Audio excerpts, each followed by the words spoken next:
जय माता दी। Welcome to astro advice by fortune teller Priyanka Bhardwaj. बड़ों को मेरा चरण स्पर्श और छोटों को मेरा प्यार। कैसे हैं आप सब? आज मैं बात करने आई हूँ आपसे नवरात्रों को लेकर, यानी कि माता रानी के दिन, माता रानी के वो 9 दिन कि हम माँ से मांगे और वो अपने बच्चे को ना दे, ऐसा तो हो ही नहीं सकता है। लेकिन इन 9 दिनों में हमें जिन बातों का ध्यान रखना है, आज मैं आपसे वो डिस्कस करने आई हूँ।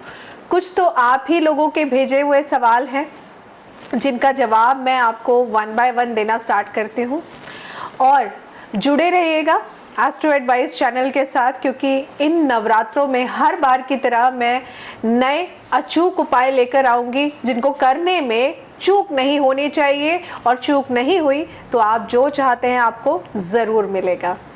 सबसे पहला सवाल किसी ने मुझसे पूछा है कि क्या पीरियड्स में हम नवरात्रि के व्रत रख सकते हैं? तो देखिए, आप व्रत रख सकते हैं लेकिन आप पूजा नहीं कर सकते हैं। अगर आप शुरू से व्रत रखते आ रहे हैं और आपको पीरियड स्टार्ट हो जाए तो ऐसे में ऐसा नहीं है कि आप व्रत नहीं रख सकते। आप व्रत रखिए लेकिन पूजा मत करिए। इसके अलावा आप लोग उन लोगों को स्पर्श भी ना करें जिनका व्रत ऑलरेडी चल रहा है। दूसरा सवाल जो है वो ये कि क्या हमें व्रत में अक्सर कहा जाता है किसी की चुगली मत करिए, बुराई मत करिए, ऐसा क्यों होता है? देखिए, जब आप व्रत रखते हैं, आप अपने इष्ट के लिए उस पर्टिकुलर दिन को निर्धारित करते हैं कि आज हम जो भी कर्म करेंगे, चाहे वो अच्छा हो या फिर वो बुरा हो, वो कर्म आपके उस इष्ट को जाएगा। व्रत रखना, पूजा करना एक तप के समान होता है, एक तपस्या होती है।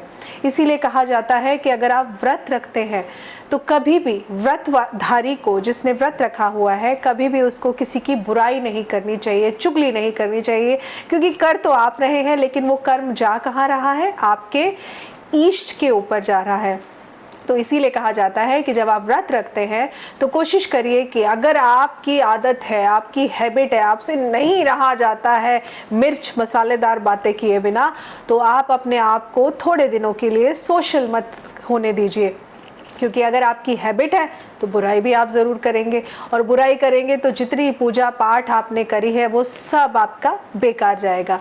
तो बेहतर है कि आप किसी के बारे में गलत ना बोले। अगर आप ऐसा अपने नॉर्मल के दिनों में भी करते हैं ना, तो इससे भी बड़ी पूजा आप समझिए नहीं करते, क्योंकि कर्म प्रधान है, कर्म से बड़ी तो कोई पूजा ही नहीं है।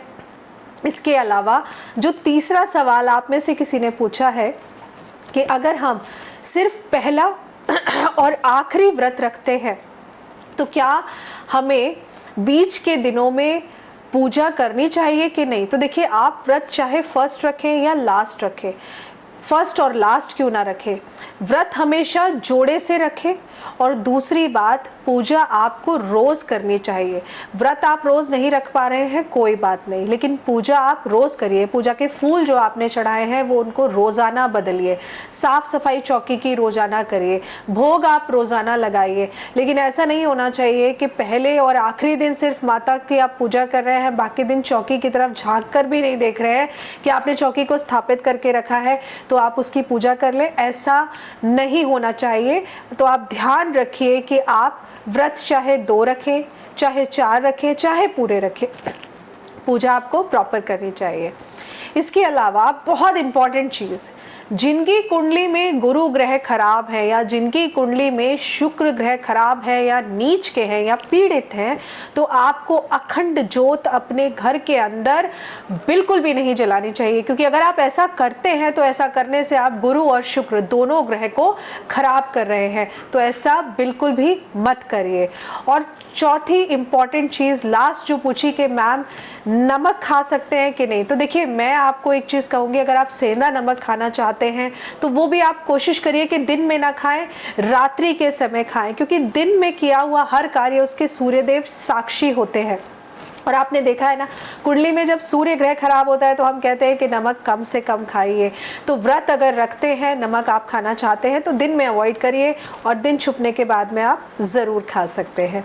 तो ये थी कुछ जानकारियाँ नवरात्रि व्रत को लेकर। चैनल के साथ जुड़े रहिए, बने रहिए, लेकर आऊँगी बहुत सारे अच्छे अच्छे उपाय जिनको करना एक बार होगा और फल आपको ज़रूर मिलेगा। जय माता दी।